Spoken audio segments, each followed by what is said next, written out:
निःशुल्क रूप से मिलनी चाहिए। क्योंकि एक बार को आप सोचिए, आखिर उस बच्चे की गलती क्या होती है जो एक गरीब घर में पैदा होता है और उसको बेहतर शिक्षा से वंचित होना पड़ता है। शिक्षा के सामने एक पैसे की दीवार खड़ी है, जो जितनी ऊंची दीवार लांघ सकता है, जो जितना अधिक पैसा शिक्षा पे खर्च कर सकता है, वो उतनी बेहतर शिक्षा पा सकता है। लेकिन अगर एक देश एक है, लोकतांत्रिक देश है, तो शिक्षा भी सबको एक समान रूप से तो मिलनी ही चाहिए। आज परिस्थिति ये है कि एक तरफ तो प्राइवेट स्कूल हैं जो लूट के अड्डे बने हुए हैं, वहां पे आप एडमिशन कराने जाएंगे तो सिर्फ एडमिशन के नाम पे ही आपको 10,000 20,000 रुपए देना होगा। और कमीशन खोरी का ऐसा धंधा है कि कॉपी, किताब, टाई, बेल्ट, ड्रेस, जूता कहाँ से खरीदना है ये आप नहीं तय करेंगे वो प्राइवेट स्कूल वाले। यानी आम लोगों की मेहनत की आखिरी कौड़ी उनके जेब से वसूल लेना चाहते हैं। और दूसरी तरफ सरकारी स्कूलों में न तो पर्याप्त टीचर है, न पर्याप्त बिल्डिंगें।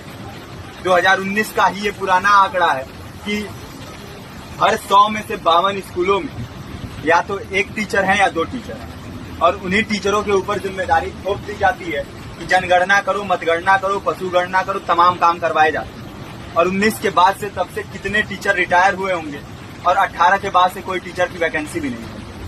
आप खुद भी सोच सकते हैं ये परिस्थिति और कितनी बिगड़ी है।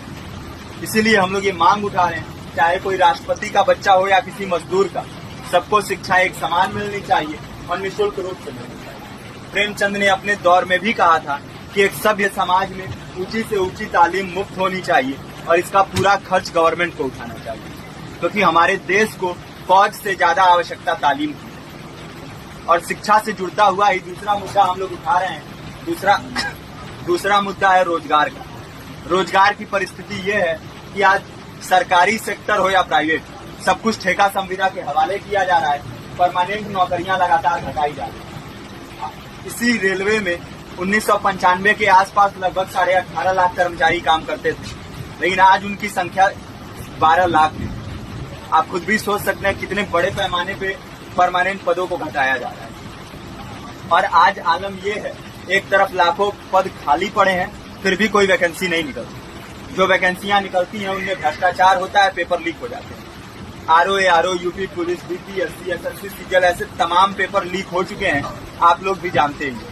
अभी नीट की धांधली में ये पता चला कि एक एक पेपर 30 लाख से 50-50 लाख रुपए में बेचा गया। हम और आप तो ये पैसा नहीं दे सकते। पूरी की पूरी कारस्तानी सरकार, प्रशासन, शिक्षा माफियाओं की होती है। और भुगतता कौन है? आम घरों के लोग, जो लोग सालों साल तैयारी करते हैं, दिन भर में 10-10 घंटे, 12-12 घंटे पढ़ते हैं। और इतनी कड़ी मेहनत के बाद, सालों साल की मेहनत के बाद उनके हाथ लगती है तो सिर्फ हताशा, निराशा, अवसाद। बहुत से छात्र नौजवान जो इस बेबसी में, इस डिप्रेशन में नहीं जी पाते, आत्महत्या तक के कदम उठा लेते हैं। लेकिन ये देश की विडंबना है कि टीवी चैनल, अखबार, मीडिया, नेता, मंत्रियों के लिए कहीं ये कोई मुद्दा नहीं है। उनके लिए मुद्दे हैं तो जाति, धर्म, रंग, नस्ल, अगड़ा पिछड़ा।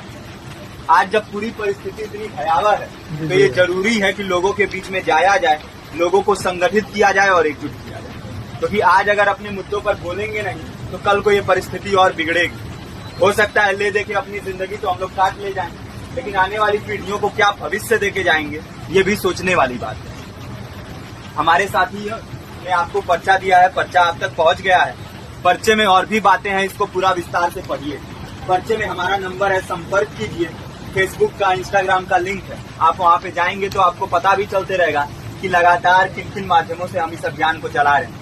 नुक्कड़ नाटक, संगीत, शिक्षा सहायता मंडल, लाइब्रेरी, तमाम माध्यमों से इस अभियान को चला रहे हैं और कोशिश कर रहे हैं कि बड़े से बड़े पैमाने पर हर जगह पे लोगों को संगठित किया जाए और एकजुट किया जाए। आपके बीच भी आए हैं, आपका साथ और सहयोग दें। साथ इस रूप में कि आप भी हमारे इस कारवां और इस मुहिम से जुड़िए।